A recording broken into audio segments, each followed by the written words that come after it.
Welcome to Windows 11 on Touch. So this is my Surface Book 3. You saw me undock this, and I'm running Windows 11, which was an update through the Windows Insider program. Ran pretty quickly and smooth, but I wanted to show you some of the functionality of Windows 11 via Touch. So I'm going to kind of zoom in a little bit closer, get as tight as possible to this device.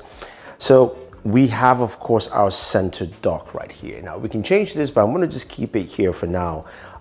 And this is a beta, so some things may not work too well. So the very first thing, of course, is you can see your Windows icon, shows you your pinned applications right there. And then you've got your search, which is kind of showing your recent apps as well as your search, so you can actually go ahead and search. This is where the keyboard comes into play. So if I tap on that, that brings up the keyboard. And I have the keyboard on the side, or I can have it centered laid out. I do prefer the floating keyboard. Allows me to move it around the screen quite effectively, and it works out pretty well. Plus, you can swipe on this keyboard, so you can go Office, and boom, there you have it. So this keyboard is truly nice. Also has emojis and it has GIFs, so solid all around. Now your next button here is your desktop button, which gives you the multiple apps that you have open and your specific desktop. So I have my gaming desktop, which is strictly gaming. You can see Master Chief there. I've got my main desktop here, and I can go ahead and create a third desktop. So as I've created it, I can press and hold.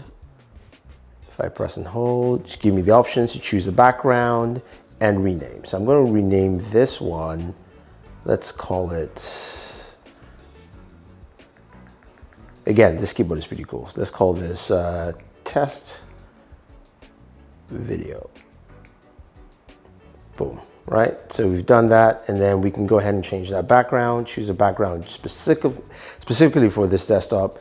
And you know, I'm gonna put this other Master Chief helmet, and boom, there we go. So we've got that, and we can cycle through our different specific desktops as we choose. Now here, we've got, of course, our new sidebar, if you will. This is like your news and information bar, which you can bring up and close by tapping the button, or you can swipe from the left to right. That brings that up. And it's actually pretty nice. So you don't have to swipe back. You can swipe, or you can just tap on screen and it disappears. You can also swipe from the right, and that brings up your notifications as well as your calendar here, which is nice. Now, after that, of course, we've got Edge browser, we've got Chrome, which I do have on here. I'm just going to minimize Chrome down. We've got Xbox, we've got our File Explorer, and then we've got the store as well, Mail, and then some other pin apps. You can continue to pin apps as much as you want, and it will begin to look like Windows. Again, you tap on the corner of your screen, and that should minimize everything as well. So that's nice. A couple of things to note on this kind of notification area on the lower right-hand corner. When you tap this brings up this nice area where you got quick access to your Wi-Fi, network, Bluetooth if connected, airplane mode, battery. It's much cleaner altogether. You've got your volume rocker here, and you've got your brightness rocker. So I can easily manage this by simply bringing up this menu. And of course, my keyboard is next to that. And I've got, of course, those quick running applications there. So that is the very first thing you notice surface-wise on Windows 11. Again, it runs pretty well. It feels like Windows 10 with upgrades, but there's some more things to it that you can actually do. So let's do the multiple screen layout. So for instance, you open up an application like, let's take Edge here.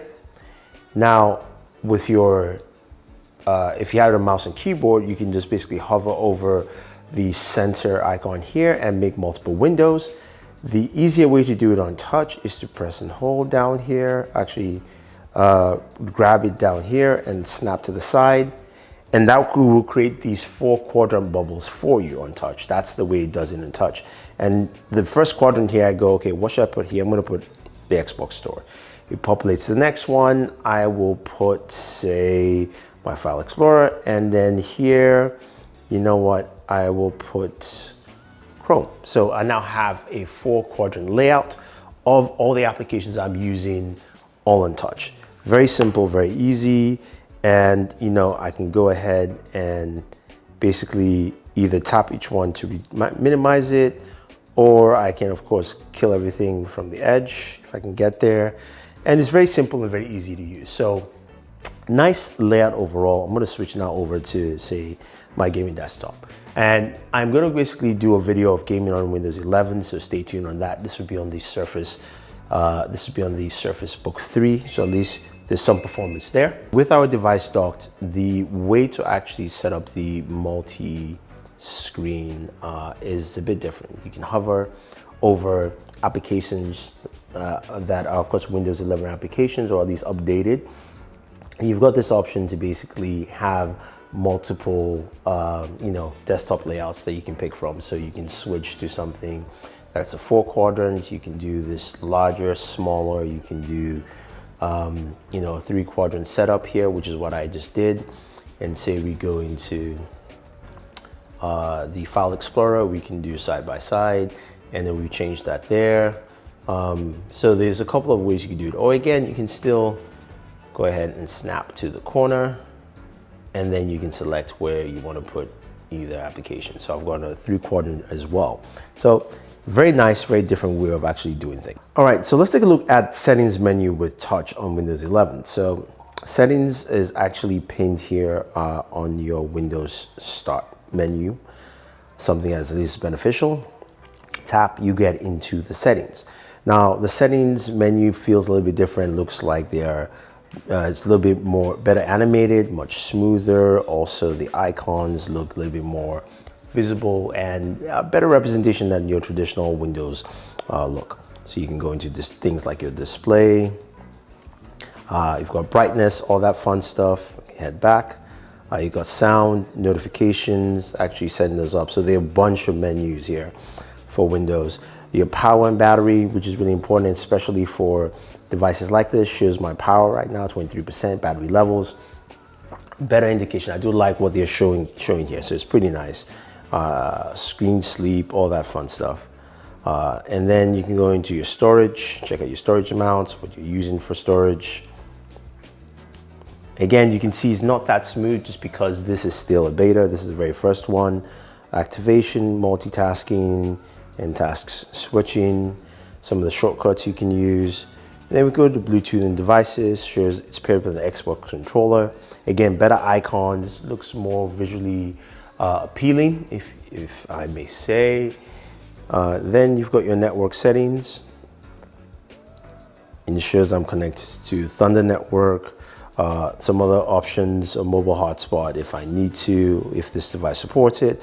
Personalizations, of course, which you can go into theming and also the colors, dark mode, those kind of things. Now, dark mode isn't represented here, how I got it, but it was simply by searching, and it takes you right to dark mode. Your apps, your default apps, the accounts, time and language, gaming, Xbox Game Bar captures, and game mode. Now, game mode is optimizing your PC for the best gaming experience. So that is something that I think a lot of people will definitely appreciate. And then you've got your accessibility, and then you've got your privacy, and then Windows updates. Now, Windows updates here, you also have it just styled a little bit better. You have your pause and play. So you can pause updates now. You can also check your update history and the advanced options, which allow you to get into deeper details for your updates, keep me updates, download and media connections, those kind of things. And then, of course, there's a Windows Insider program, which I'm part of, and anyone can join. That allows you to go ahead and get those updates on a timely fashion. So let me change screens, head back to something much brighter here. I think overall, the functionality of Windows 11 really is solid. I do like it. I think a lot of people will find it quite useful, especially with devices such as this, where touch is touch enabled, and you're going to be using you know, the screen quite a bit. My favorite feature, honestly, is the keyboard right now. I like the way it works. I like the swipe works with it. I also like the the multitasking operations here on device now, where it makes it really fast to snap to either corner of the screen, and then you can basically start placing applications wherever you want to in whatever fashion you wish. So that to me is pretty awesome.